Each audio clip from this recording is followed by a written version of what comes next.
Ja, mijn naam is Frank, mijn surname is Jutas.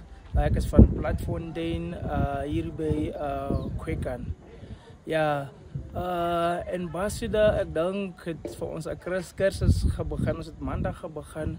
En van die begin, ik denk dat het een life-changing opportunity wat ons gaat creëren, wat hulle voor ons gaat komen leren. En want ik heb die geweten, mensen, ik is een coach, ik heb een paar kinders gecoacht bij de school, maar ik coach helemaal niet soccer.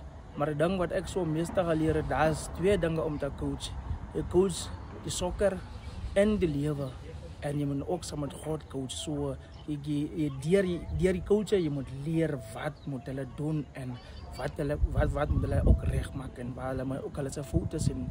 So ik heb baie geleerd en rechtig ons gaan nog aan om ik leer baie so dit helpt mij baie in 'n goddelike lewe en ik zie ook in mezelf wat om ik moet recht maken waar het ik gefaal en waar ik ook in mijn huis ook beheer kry deur God se genade wat help so dit help vir ons baie. Ja, nou die mense ek so ek gaan met my taal vir julle ook 'n bietjie korter slik ook verduidelik dat julle kan hoor. Ja, die meer kan die Frank, die Jutas Frank Jutas no die teko platform din kino. Klasin nou te die ankara ngam. Klasin na chinza at my queen de chinza at kwe qoka qo nata ke ngam sa coach no cha ke ngam game sa ufene ko.